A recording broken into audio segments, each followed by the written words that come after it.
Since we've been talking about Charlie Kirk a lot, I really wanted to come on and react to his debate on Jubilee, where he debated 25 liberals. I think this is an interesting debate to look at, especially with everything that has happened to Charlie Kirk and his assassination, and then also his comments and the controversial things that he has said are being kind of dissected and kind of held up to the rest of society as far as justifying what happened on Wednesday. So I really want to look at this debate and see kind of what he said exactly in its proper context, as well as add my own thoughts and opinions to what was said throughout this debate. So in this debate, we're going to be talking about 5 claims, and then on top of that, because the claims that he made in this debate are really limited to just this conversation, I do want to eventually look at comments or claims that he's made outside of this debate so that I can analyze that as well and give my 2 cents on that, especially since there's been a lot of stuff that he said about the Black community in particular that people are really responding to. This is Hey Brittany, welcome back. Okay, so we're going to get into 5 claims that were made throughout this Jubilee debate, and the first claim is abortion is murder and should be illegal. So the argument being made here is that basically one girl is saying that a fetus is a parasite, and she's saying that this means that the fetus cannot survive outside of its host. And so throughout this section of the debate, Charlie brings up how basically there's no difference between an infant who needs to be fed and taken care of and an older person who is not mentally equipped to take care of himself, and basically saying that these are 2 things that technically cannot survive on their own without the assistance of someone else. And I thought that was a really good point, because when we talk about surviving on its own, we need to clarify what we mean. Do we mean that it can just breathe and all of that stuff on its own, or is it talking about how does someone gather food, how does someone go to the bathroom, how does someone do all of these different things that contribute to their survival? And this is not something that they went deep into discussion on, but I do think that this was a missed opportunity to clarify what that means. Now, me personally, I don't think that people who get abortions should be in jail for abortions. And I'm also not really sure about the people who perform abortions or give out abortion pills. Now, in terms of this framing of abortion as murder, I really think that assisted dying or assisted death is a better framing around this conversation, because when I think of murder, I think of intentionally killing something, and it's from a negative state of being. This is intentional, and sometimes this is violent. Now, I know that people have said that the process of abortion is a painful process, and it's painful to the fetus especially, but I think that assisted death is a better framing because, one, it's slightly different than murder. It is intentional, but it's also performed under a medical context. And so I think that assisted death is something that's less severe than murder. It's not quite a homicide, and then also it's not nothing either. There is a process that is happening to the life inside of you when you have an abortion. And so I think assisted death is a better framing of this situation. And I also, again, do not think that people should go to jail over this. And I think that there have been many conversations around abortion, and I do believe that if you absolutely need an abortion, you should be able to get it, but I also don't know if it should be your first choice when it comes to dealing with a unplanned pregnancy specifically. Okay, so moving on, there was just one kind of interesting moment throughout the debate in this claim, and this was basically the argument of making basically bad behavior legal instead of making it illegal to prevent the behavior. So we can go ahead and watch this clip. In fact, we see that the more sex education there is, the more disturbing those trends are. So you say that, let me ask just one more thing. You say that if we make abortion illegal, people will still do it. Should we then just make gang violence legal because... No, I'm saying if you actually wanted to decrease the amount of abortions that happen, you wouldn't be advocating for, to make abortion illegal. You'd be advocating for all of these other things. Does that logic apply to stealing, looting, kidnapping, arson, and murder? Well, actually it does, because those are results of different societal issues that you should be educating yourself on rather than making it illegal on the front. Should we make kidnapping, arson, burglary, murder legal because they're symptoms of something else? We should be helping society heal from those things. You got to answer the question. So this was a little bit of a frustrating clip to watch because I can understand that she has good intentions when she's making this claim. How do you necessarily help society heal from this bad behavior? Usually you need to correct it, and you correct it by calling it out, by arresting people, by disciplining people. You don't just kind of say, oh, this sucks that this happened, and then kind of just move on from it. In certain situations, you can't always react in an empathetic or restorative way. You have to take strict discipline in order to prevent a behavior, because if you're too lax, then it's just going to keep happening. In addition, with this clip, it also comes up a little bit later at the end with Parker, and then also the other girl, I think her name was Amanda, when she made the comments that she made at the ending of this debate. And so here, Charlie does a good job of making his point, and then you counter him, and then he uses what you say, and he frames it in the context of what he is arguing, and then he makes you defend that. And so I think that it is good that he does that, and I can see how people can get tripped up by that, but I don't necessarily have an issue with him doing it because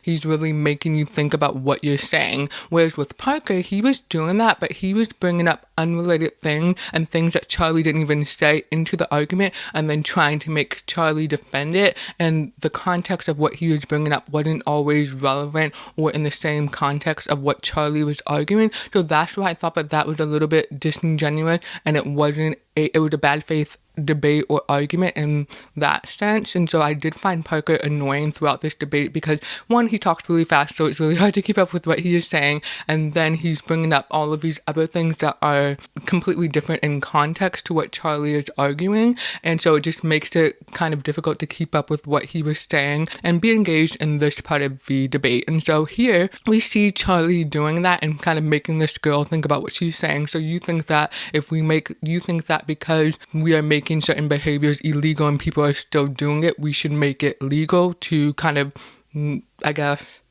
prevent people from being arrested for doing that behavior, that sort of thing. And so he gave the example, obviously, of gang violence. And I think another example that you can give is with weed. Weed was made illegal in the 1930s. This was because people were using weed and then also selling it. People who participated in this behavior then ended up in jail. Weed is now legal, and in 24 states you can use it recreationally, and then I think in 40 states there is a medical use for marijuana that is allowed. And so I think that is an instance of where you have something that is illegal, you see the effects or the repercussions of it, and then you change the ruling on it to make it legal. And so in that sense, there are some situations where you need to do that, but it's because the thing was made illegal when technically it shouldn't have been made illegal in the first place. There are always some things that should be illegal regardless of the time period that we live in, and it shouldn't be reversed just because too many people are getting arrested from it, or you're not seeing the results that you would expect to see with people being arrested for being involved in certain activities and behaviors. So I can understand where both people are coming from, but I think that it matters why something was made illegal in the first place. Is it actually illegal, or is it something that was intentionally made illegal and then now you have to course correct and later make it legal? Okay, the second claim is college is a scam. This was actually my favorite one, and I laughed a little bit throughout this part of the debate, so we can get into that. And so basically, Charlie is arguing that college is a scam and that you should be going to college for the betterment of yourself and your soul, and you should also be going to college to prepare you for the job market. And then he also points out that people who go to college, they actually end up in jobs that they don't need a college degree for. And I think he pointed out that there were 11 million job openings, and people are not taking those jobs because obviously they're majoring in something else, and they are basically not filling in the gaps where they are needed, which is a problem in a sense because you're studying something where there may not be an opening for you, but you are actively, I guess, avoiding or unaware of the places in society where you are needed. And so obviously not everybody wants to be a plumber, not everybody wants to go to trade school, but you should know about those opportunities so that you can go into those positions where you may have an easier time because there's so many openings versus trying to get into a market that is oversaturated and you're not getting any opportunities. And then they brought up this whole conversation around gender studies. This is going to get interesting in the third claim, so I won't say too much about it now, but they do talk about how gender studies and certain majors are not necessarily things that you should be studying when you go to college. However, I do want to acknowledge that yes, you do have to take some core classes that are required, especially as a freshman and a sophomore and that sort of thing. And then you also have to take some courses or classes because it's part of your major or the career that you know that you absolutely want to go into once you're done with college. However, there was one girl who made this argument and she was basically trying to say like, hey, do you think high school is a scam? And I don't necessarily agree with that because she also said high school is a scam, I paid for it. So it sounds to me like she went to some sort of private school, and that's a choice that you make to pay for private school, and you're also paying for a higher level of education than what is available in the public system. So when you go to private school, usually you're going to get smaller classes. There's going to be a focus on preparing you to college if you go to a college prep school, that sort of thing. And so you are making that choice to pay for college. And in that sense, it's not going to be a scam because you align with the values of that particular private school. When you go to public school, the curriculum and stuff like that is already kind of set for you, and you're basically getting a standard education. So I don't think that it is a scam to get a standard education. However, I do agree that high school should do a much better job of preparing people for the real world once they turn 18 so that they don't have to go to college in order to enter the job market. Okay, so let's play a clip on Charlie Kirk talking about college being a scam. Business or the institution are not getting their time worth or their money worth. So therefore, I go back to my core contention, which is a majority of kids that exit college will not use their degree at all when they go to find a job. But if you ask them, do you think college was a scam? I don't think majority of them are going to say yes. Some of them will. Some of them are going to not everyone who's being scammed actively knows they're being scammed. People still buy erectile dysfunction drugs off the internet. And they get scammed. Okay, that's their own personal choice, though. Of course people have choices to be scammed. I'm not saying they don't have a choice. I'm making an observation analysis of the institution. For example, flying Spirit Airlines, kind of a scam. Okay. Should be shut down. There is some, you kind of agree. There are some things in life we have to take a step back and like, oh, the consumer is not being well served. You want to shut down a bunch of majors in colleges that you think are scams? No, I never said that. So what would your proposal be to fix the scam of college? There is no proposal. I'm simply, the contention is college is a scam. So then what's the point of that statement? To get you to agree. But like, what would that do? Like, what do you want to fix? So I had to laugh there because people forget that you can debate things and you can debate things in theory, and that just helps you shape your understanding of the world. So there doesn't have to be an action behind a debate or a statement or a claim such as this. It's simply to get you thinking about what is being said, and that helps shape your worldview. And so just because he's saying college is a scam doesn't mean that all colleges need to be shut down or need to get rid of certain majors or anything like that. It's just helping you with your decision making. So if you're a college student and you are listening to this conversation, you say, yeah, I think college is a scam because I'm going to go in debt and I'm not going to be able to get a job in the field that I want to get a job in. And so in that sense, it does not make sense for me to go to college. I should go to trade school or I should do something else, right? And so within American culture, college has traditionally been a rite of passage to where you're expected to go. And this comes up later on in this section of the debate where one girl is saying, well, who's forcing you to go to college? You're sending yourself. And that's a little too literal. There is this expectation that you're supposed to go to college. And when I was coming up, you kind of looked down on people who didn't go to college, or people who took a year off to defer and all of that stuff, or people who just didn't know what they wanted to do with their lives. Like, you were supposed to go to college. So in that sense, it's not you sending yourself, it's just expectation that you're just supposed to go. And so I found that part interesting because people are acting like 18-year-olds are making this decision out of nowhere to go to college. You're kind of guided, as he said, into going into college once you graduate high school. And then if you don't go to college, it is kind of looked down upon, at least from a traditional perspective. Okay, moving on to the third claim, trans women are not women. Charlie is making the argument that people who are women have XX chromosome, and then he also says that gender is just a replacement for personalities, which I agree with. Personalities really explain the way that we perceive people based on how they act and how they express themselves. And so I do agree that gender is a replacement for personality, and it may not necessarily be needed. So we can play a clip on that. Well, do you want to talk about sex first, or do you want to talk about gender? I don't think gender exists. I think it's a term that John Money and Judith Butler created over the last 40 years that basically is a filler for personalities. Okay, well, if we're talking about sex, which it seems like you're saying is the exact same thing, would you say sex is binary by definition? For sure, yes, absolutely. Okay, so you're already incorrect. Like, sex is not binary, it's bimodal. So if you look at a distribution graph, we're going to see people in two camps majority of the time, but there are going to be externalities on both ends of the spectrum and in the middle. For example, like so we already talked about intersex. Right. However, with intersex, though, they are mutations of a binary, correct? No, we're talking about. Hold on, but we're talking about an entire spectrum. Okay, so in my opinion, sex and gender are interchangeable. They're referring to basically the genitals that you have. I don't think they are two separate things. And then also, I think that going back to personality, I think that personalities is the perfect word to explain why we see so many differences within one gender or one sex. And so when you think about personality, you think of how someone expresses themselves, how they show up in the world. This is how you talk, how you communicate, how you dress, and just generally how you act when you're around other people. And to give an example of that, you can go into somebody's room and you'll either say, hey, this room, it fits your personality, or hey, that outfit, it fits your personality, and all of that stuff. And it's because you're speaking to how that person moves throughout the world. And I don't think that that's necessarily related to gender, how they are using gender. I think it's really just an expression of your personality. And in addition to that, there are some personalities that are associated with the sex or gender of a person. And then that's when you get into those conversations about someone's sexuality based on their personality and their sex or gender.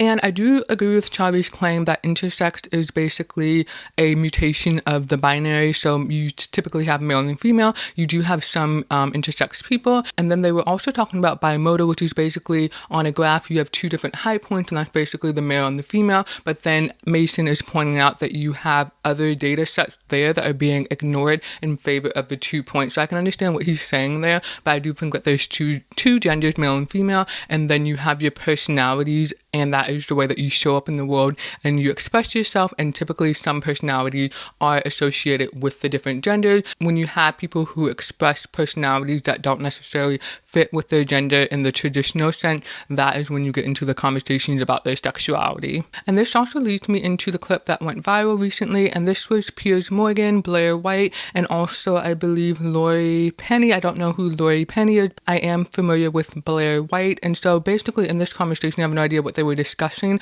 but I did see the clip of this particular portion of the debate panel interview that they were doing, right? And so basically they're talking and she said, hey, I'm trans and I'm also non-binary, and he's like, hey, what does that mean? And so on its face, it does sound really complicated to understand. I believe Lori is a woman and she presents as a man, so I understand the trans part of that. And then I also understand that she's saying she's non-binary. So when you're saying that you're non-binary, you're saying that you're not male or female, you're kind of both or nothing, is my understanding of it. So I don't understand how she is born a woman, she is changing herself to a man, but then she's also saying that she's nothing. And so in that sense, it's very complicated to explain. And it's like, why if you're just going to basically say that you're nothing, why do you need to be trans? It's either one or the other. You're trans or you're non-binary is how I would say it. And so it just seems like we're overcomplicating people's identities,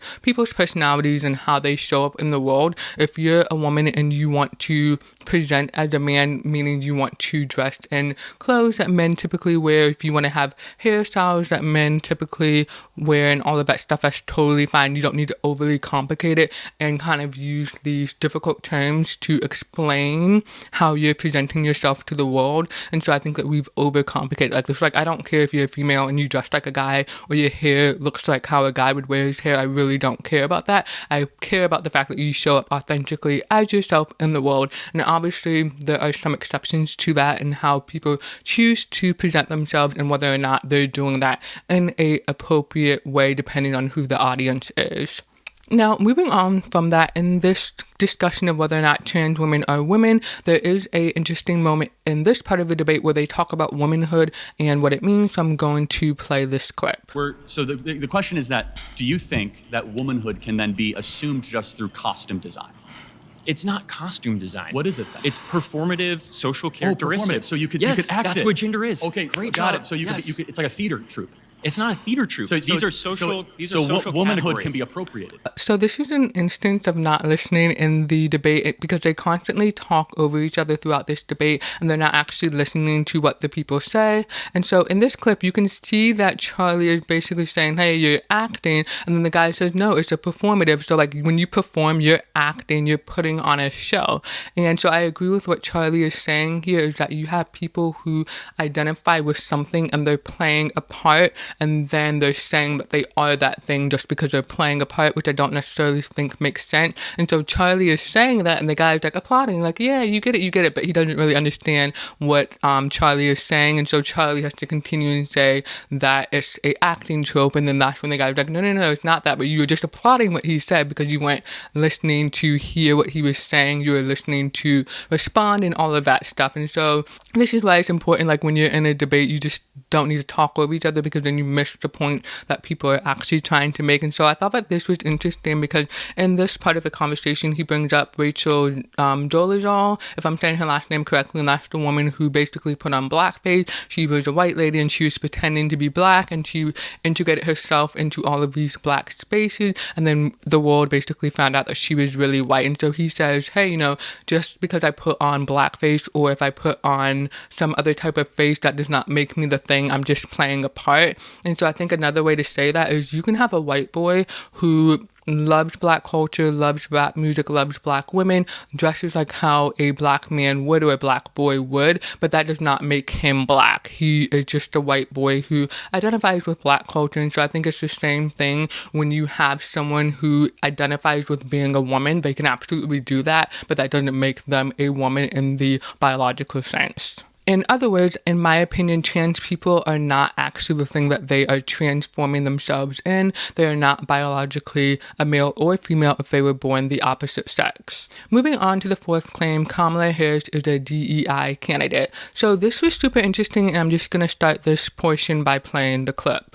That there's a super qualified white man who was overpassed by this unqualified, stupid, idiot person of color, which is such a terrible analogy because it's not true. His own team it's absolutely not true. Mason, that's not what it is. Joe Biden did not say, I'm going to choose an unqualified person and just append because she's black. His own team He's said saying that I'm going to have two qualified people. If one comes from a different experience, it might be better to have a diversity and have a better perception in forms of government. He said at the South Carolina debate that I will pick a black woman as my vice president. Secondly, Amy Klobuchar came out. Is this a random black woman that he plucked off the street? Or is this a qualified DEA general attorney who's had a decorated career leading government positions? But you keep rambling about things that just aren't relevant to what we're talking about. It is relevant. Amy Klobuchar in vetting came across as the more qualified candidate. Why? Because they said Kamala Harris wasn't very smart, wasn't very bright. That's their own vetting documents. From who? Joe Biden's own vetting documents. So why would he go against that? Because the base of the Democrat Party demands tribal politics and DEI politics over competency. That's completely inaccurate. He stated Jim Clyburn said, I will only endorse you in the South Carolina primary if you say that you're going to put a black person, preferably a black female, on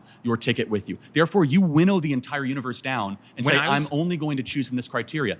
Okay, so in this clip, I do agree that there is this made-up argument being made that someone who is super qualified is being passed over for someone who is less qualified. That is something that I don't agree with. However, I do think that DEI has made things a little bit worse because now there is this constant awareness of people in their different jobs and their roles, and there's this assumption or automatic assumption that they only got that job because of their race, if they are a minority, if they are a woman, and so on. So prior to 2020 and DEI rolling out, I never really thought much about how people got their jobs. I just assumed they got their jobs because they were qualified and they can do the work that is being asked of them. Now what I believe is that people are noticing minorities and sex and genders that they weren't normally paying attention to because they weren't hyper-focused on the people in those roles. So I think that there are some areas of the economy where there's always been black people or minorities or disabled people or women working in those roles,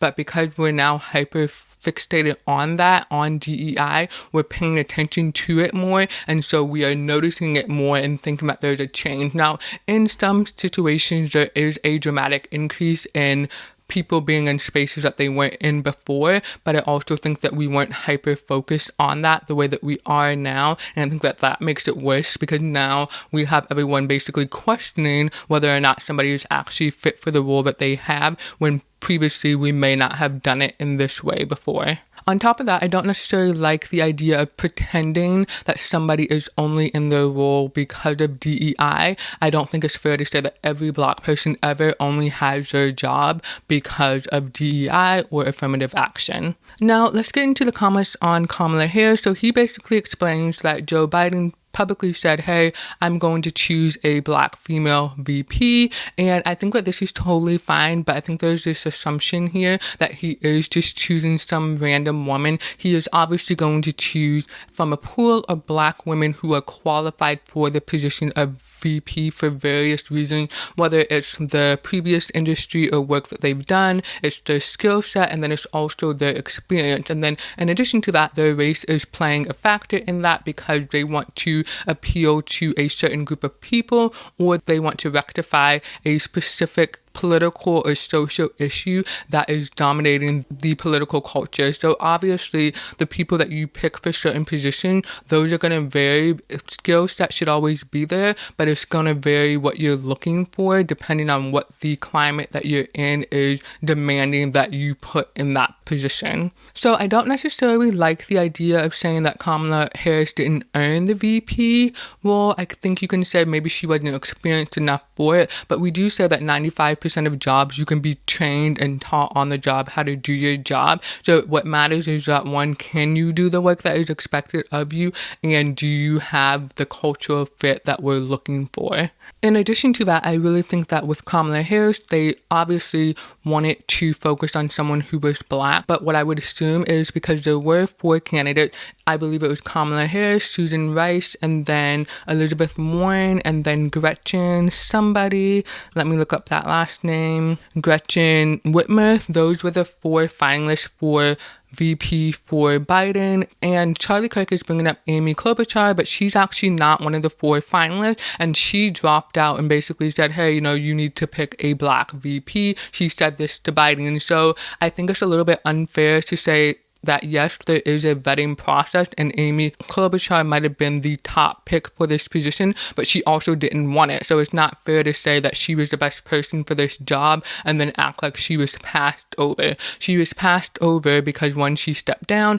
and then 2, she also wasn't the right fit for the political and social climate at the time that Biden would have needed to have picked his VP, because whoever he picks is also sending out a message to the rest of the political world and the world at large in terms of America, what kind of they are prioritizing. And so obviously with 2020, George Floyd and all of that stuff, you do need to appeal or try to rectify the police brutality and all of that stuff as it relates to the Black community. So this is their attempt to kind of rectify the discrimination and all of that stuff and all of that social unrest. And so yes, they do have to, in that sense, pick someone as VP for Biden that would appeal and speak to these different societal issues at the time. And so I do, again, think it's a little bit unfair to bring up Amy Klobuchar because she did not want this position. She stepped down. And so really, for me, the comparison is between Kamala Harris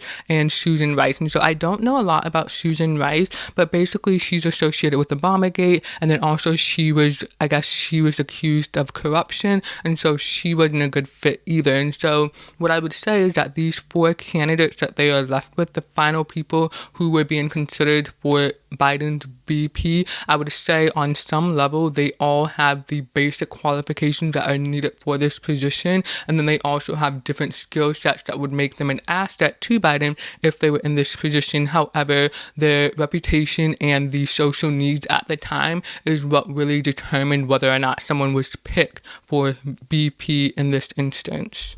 And also moving on, I do disagree with the notion that if you are picking someone because of DEI, that means that you are picking underqualified people. However, I agree with Charlie Kirk when he's making this point that you can't say that DEI gets people into spaces that they weren't normally in, but then turn around and get mad when you call someone a DEI hire. Like, that's literally the point of why DEI was created, to get people in positions that they normally did not have access to or were not being staffed in. And so I think there is a consequence of making decisions like that you can't ignore just because you want to lift something up in a good light. And so I think you can't have it both ways. You can't say, hey, we need to give people more access to these spaces, but then get mad when they are labeled by the thing that got them into those spaces, if that makes sense. And then I also had a moment where I laughed out loud, because I think this is when Charlie and Amy were debating, and she basically made the point to say that VPs don't really do much.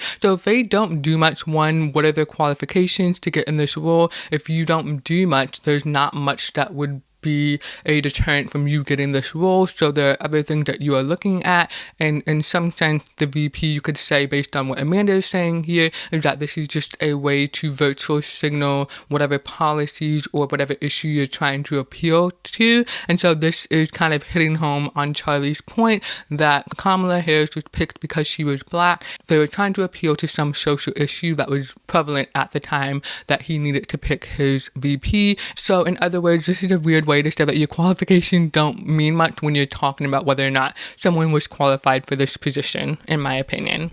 And moving on to the fifth claim, affirmative action is constitutional. So let's just go ahead and play this clip on that. 60s, 1970s. But just so we're clear, that Black Americans were able to serve in office in the early 1900s. They were able to vote throughout the 1900s. But yes, there were poll taxes, there was Jim Crow laws, there was segregation. Of course there was. I mean, you have to be delusional not to acknowledge those things. Okay, so we can acknowledge all of those things. Can we also acknowledge, due to the laws under Jim Crow, that Black people were significantly hindered from economic advancement? This is a really important question. The data shows not really.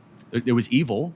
It was terrible. But Black Americans are poorer today in 2024 than they were in the 1950s. Yes. Why do you think that is? Good question. So we have the Civil Rights Act. We have more benefits, more government programs. Something changed between the 1950s and 2024. So there's two answers to this question. Either America got more racist since 1950s to 2024. So like that 70-year period, because Black Americans are worse off today per capita than they were. You agree with that? Okay, good. Yeah.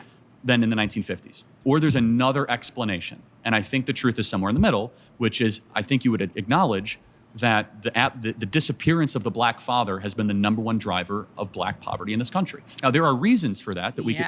What do you think the reasons for that are? Well, culture is one. Would you agree? So actually, let's go back to the foundation. So to recap, Charlie is basically saying that the 14th Amendment is what gives everyone equal kind of protection or equal rights in terms of society, and that by passing in or adding in affirmative action, that gives certain people a boost over others. So it basically defeats the point of making people equal in the first place. Then he points out that Black people were doing better under Jim Crow and post-slavery than they are now. And so I think that this is a very valid point, because one, I don't think that America has gotten more racist since the times of slavery and Jim Crow. Those are horrific time periods for Black people, and I don't think that that's anything that we experience day to day and at large the way that Black people alive then did. And so I think there needs to be that distinction to say that what we experience today is nothing like what Black people experienced way back then. And what people don't really acknowledge is that he points out that the time of slavery and Jim Crow, that was evil, that was terrible, but he is pointing out that Black people still thrived. And so I saw a tweet on this, and basically it was saying, like, if you don't really understand what he's saying, this is what he's saying. He's saying that despite all of these horrible things that Black people faced, they still found a way to thrive and to have nuclear families and to succeed. And so what they're saying basically is that Black people, in the face of persecution, in the face of horrible things being committed against them, they still survived and succeeded, whereas today that is not necessarily the case to the same degree. And so I think that is a valid call out, and in this debate they talk about a few different reasons why that may be the case. So first, he brings up that back then 25% of families did not have a father in the home, whereas today is 75%. And so obviously there is a dramatic increase. And so this is when I was talking about that clip that I saw of Charlie Kirk and Candace Owens at some school debating. They talked about how the welfare system and projects and basically disrupting Black communities contributed to the decline of the Black family. And so he is arguing that by removing Black fathers from Black communities and Black homes, this has hurt the Black community. And then Charlie brings up this point that Black people are 13% of the population, but they're committing 58% of the murders and violent crime. And so you saw a lot of people react when he was throwing out these statistics, and that is alarming because one, yes, there is an over-policing of Black communities, but you also have to get to the root of why are these murders being committed? Why are people resorting to violence? And I think that that's the real root of the issue. It's not necessarily that they are being over-policed or held accountable more for committing murders. It's why are these murders being committed in the first place? And so basically his point is people are committing more murders now than they did back then, where they were under intense circumstances that made it difficult to survive and thrive as a community. And so Amanda's kind of trying to argue here that they committed less crimes back then because there was more racial terror. And so I guess she's trying to say that they were scared of committing crimes or scared of murdering people. I'm not 100% sure what the argument is in that sense, but at the same time, I think that there were some people who defended themselves or protected themselves from the extreme violence that they would have experienced in the 1950s, and I don't think that self-defense is the same thing as murder. So in that lens, why are more people committing murders? And I don't think, again, that murder is self-defense. It is you intentionally taking someone's life through a violent act because of some other reason. And so why is this happening? And then I guess to kind of further dig into this, Amanda does say, well, you know, redlining happened. This is when Black communities are forced to certain areas and then they're kind of not given the same economic opportunities that other races, namely white people, had. And that's why they are disadvantaged in this way. But that still didn't answer the question of why murders are being committed. Why are people resorting to violence in this way? And she does say that she thinks that people are acting out of desperation because of those environments that they are kept in. And I think that that is 100% true.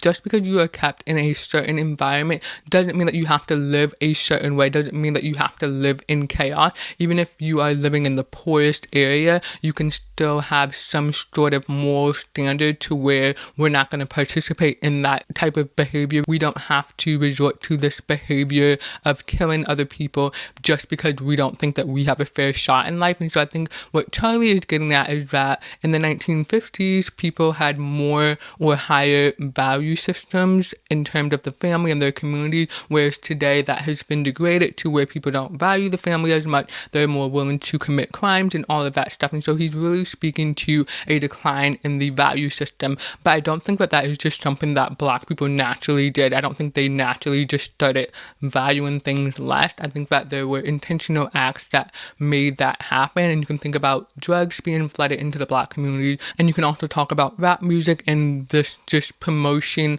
of violence and all of that stuff, because for people, especially the dope boys of the 80s and the 90s, drugs were seen as a way to sell that and make money so they could provide for their family. And this is quick money, easy money, especially if you're in this circumstance where you can't get a job because there are things that are preventing you from getting picked over other people and all that stuff, right? And so this is just an alternative to make money, even though it leads to very disastrous consequences, right? And so I think that those are two things that have impacted the Black community. They have resulted in a lower standard in terms of values, because when you have so many people acting in one way, it overshines or overshadows the people who have good morals, because they are pressured and they are threatened by these people who behave in different ways. So one way you can think of it is there's this movie Rumble in the Bronx, and I was just looking at the scene for a different video, and it's basically this Asian lady, she has a store,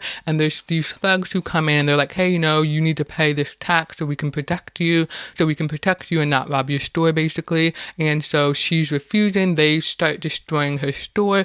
Jackie Chan comes in and he beats the guys up, right? And so there is this idea that there are people in the Black community who want to do the right thing and who want to live good lives, but they are overshadowed by those thugs and those people who are taking advantage of the power that they have, in a sense, and that is what is is keeping the Black community down, in my opinion. I don't think Black people just naturally became less moral people or people who are resorting to crime. I think that they have intentionally been put in situations that have made them that way. And so I think in that sense, I am on Amanda's side of the argument. Being put in certain situations does put you at a disadvantage, and it makes it harder for those good habits and those good traits to come out and overshine all of the negative behavior when you have a smaller part of the population that is so prevalent and so dominant that they stamp on the people who have the good values. And so I think that is a very long and complicated way of saying that I don't believe that Black people have less morals or less values. I think that they were intentionally made that way over time, and we are now seeing the result of that. And in my last video, I made a reference to Boys in the Hood, and at the end of Boys in the Hood, we have Doughboy saying like, hey, they don't care about what happens in the Black community. And if you look at Boys in the Hood, you see that this is a predominantly Black neighborhood, but there's chaos, there's gang violence, and it's contained and kept within the hood. And now what you have, that movie was made probably in the late 80s, early 90s, and now what you have is this rampant access to what is going on in Black communities in ghetto culture, and you're now forced to deal with it. And that was kind of foreshadowed in Boys in the Hood, to where they don't show it, they don't care about it, and now you have to see it, and now you have to care about it and try to address it. Alrighty, so to wrap up this video, there were a lot of good points here, and I know that a lot of people are upset with the comments that Charlie Kirk has made about the Black community. He didn't really go into a lot of the maybe more controversial stuff that he would have said, and so that's why I really want to look at other clips that he has said outside of this debate. But I do think that he made a lot of good points in this debate that are kind of things that you discuss in theory, but they don't actually have to lead anywhere or lead to any drastic changes in society, but they can help you with how you think about the world and how you go about making decisions as far as what you want for yourself and your communities. Now, one thing that bothered me kind of like in the kind of wrap up of this debate, so they did have some of the people who were part of the discussion and Charlie Kirk himself kind of make a few statements. And so one girl, she was speaking to what I said earlier with how she felt like Charlie kept changing the subject and then it made it difficult for her to make her point. But I do think he did a much better job than Parker of putting what they were saying into the context of what he was arguing, so they could then agree with what he was saying that they were saying, if that makes sense. And then I also didn't like how Mason was saying at the end that, Charlie has this media training, he does this where he dunks on college students and all of that stuff, and for people who don't have that experience, he felt like this group did a good job. And even Charlie said that this group did a good job, but I think that it was a little bit unfair to say like, hey, we were unprepared and we didn't know how to handle this debate in the face of someone like Charlie Kirk, but you also knew what you were getting into. No one forced you to do this debate. You didn't have to participate in it. And so I think there is this mindset of, hey, we were at a disadvantage here when you could have easily just did a better job of preparing for the debate in the first place. And so I don't think it's necessarily fair to say that we chose to participate in this debate, but we didn't like our experience because we were unprepared. I don't think that that is a fair argument. Alrighty, so that ends this video. Let me know what you think about this debate in the comment section below. Thank you for watching, and I'll see you in the next one.